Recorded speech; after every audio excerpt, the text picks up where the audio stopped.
I am thrilled and excited to be doing this tonight.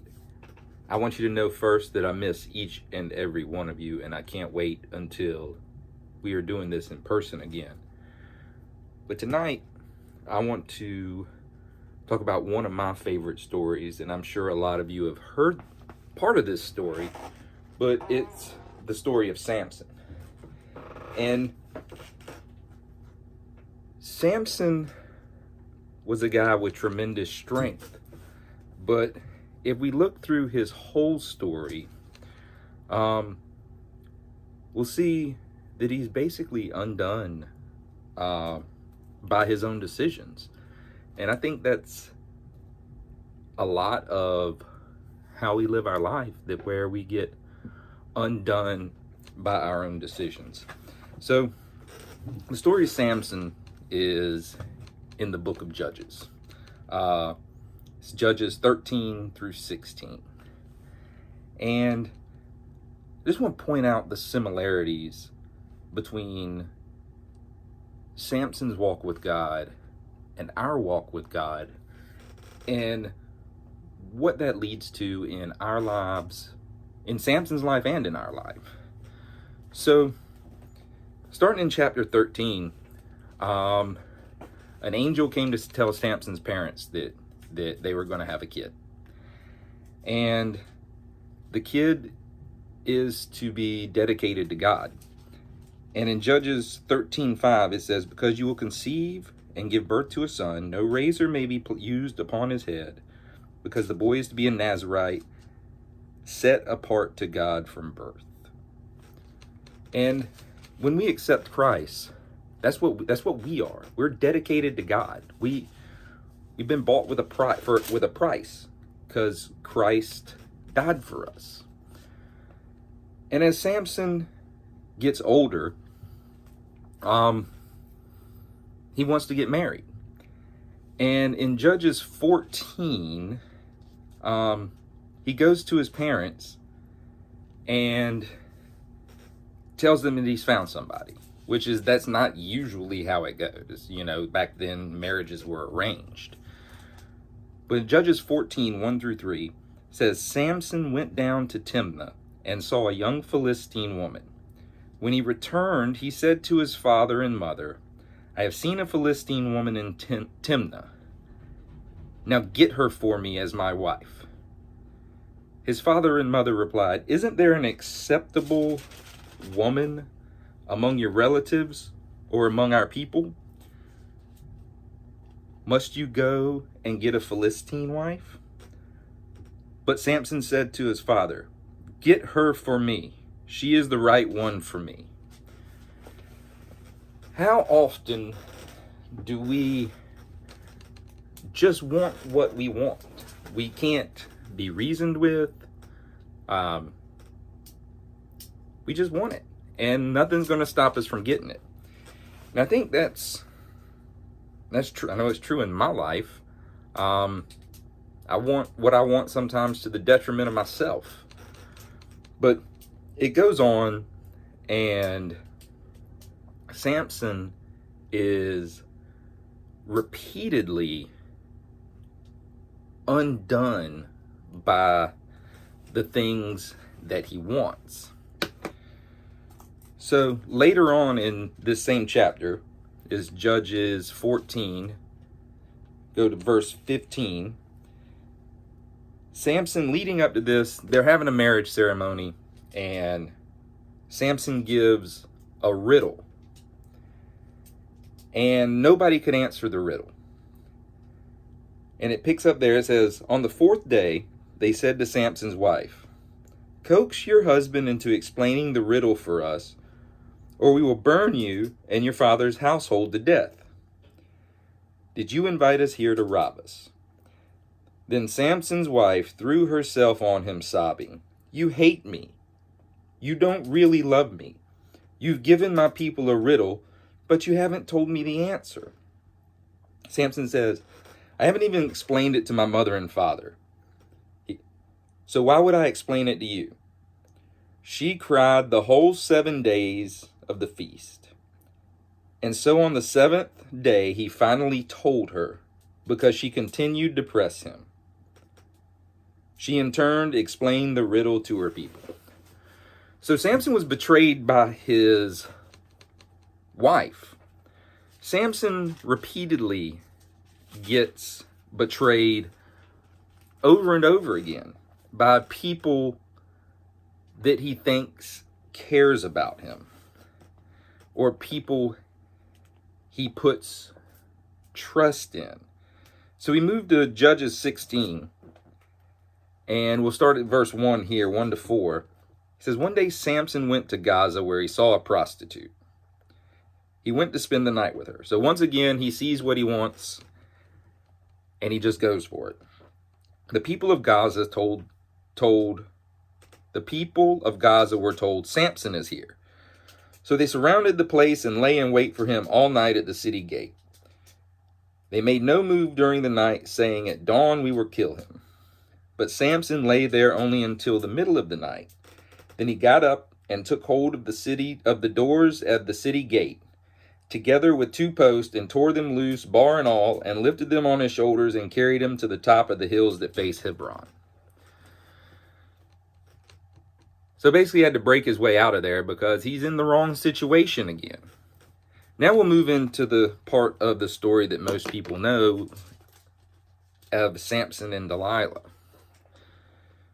So Samson hooks up with Delilah several times, and her people, the Philistines, try to get Delilah to find out what makes him so strong. So we'll jump down to verse 18, still in chapter 16.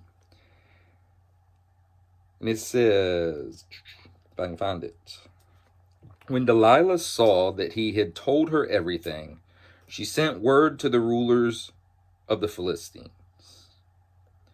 Come back once more, he has told her everything. So the rulers of the Philistines returned with the silver in their hands.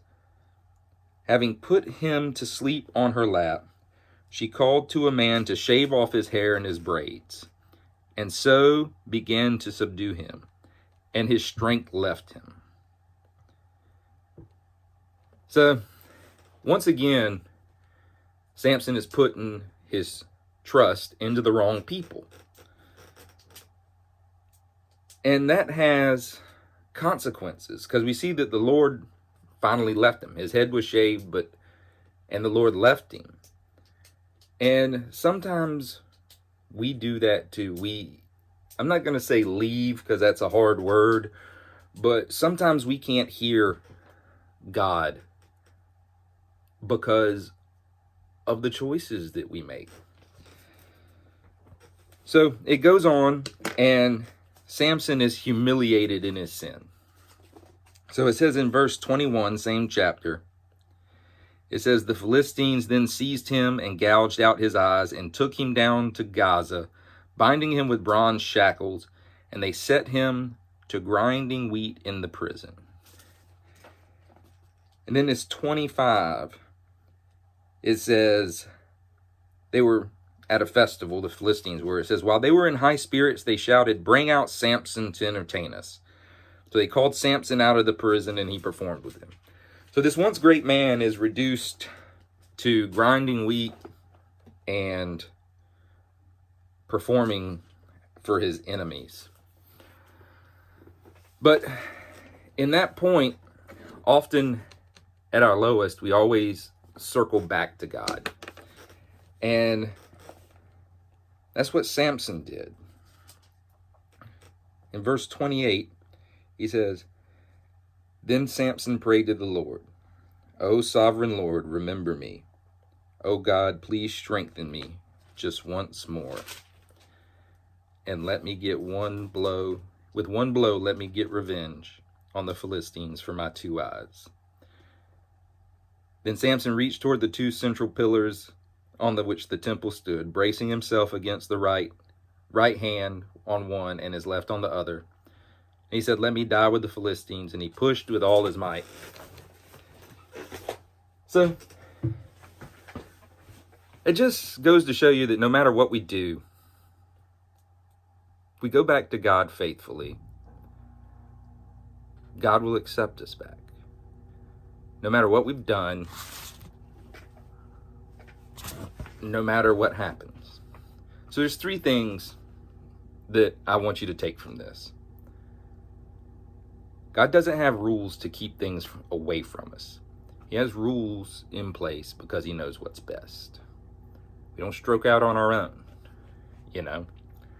The second thing is, even though God forgives us for our sin, it does not mean that we have to live with the consequences that come from when we choose sin.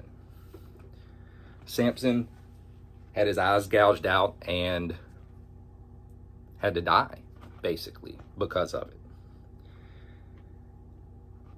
Finally, Samson is known for his destruction.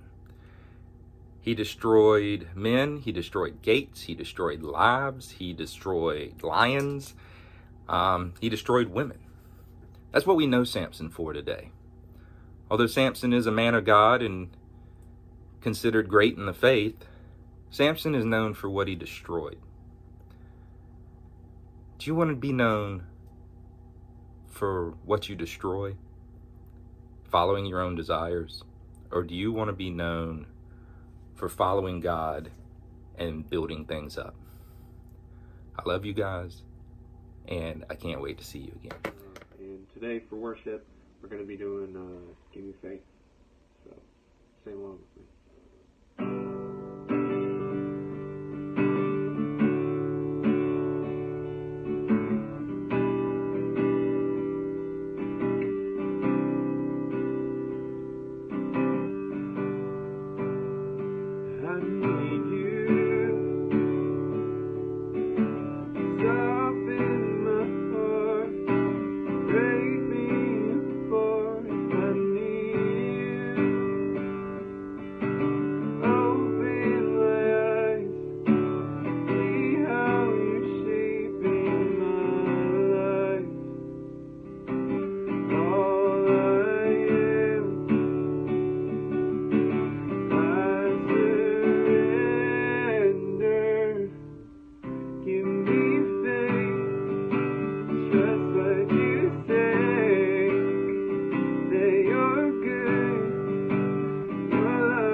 Guys, this is Sayward from Gateway Students. We just miss you guys so much. Can't tell you how much it affects us to not be able to see you every week and share stories with you and just see how life is going for you guys. Can't wait to see you. Can't wait to share all those amazing stories, and can't wait to hear how God has blessed you since we've been away. Have a great time. Can't wait to see you. Be safe.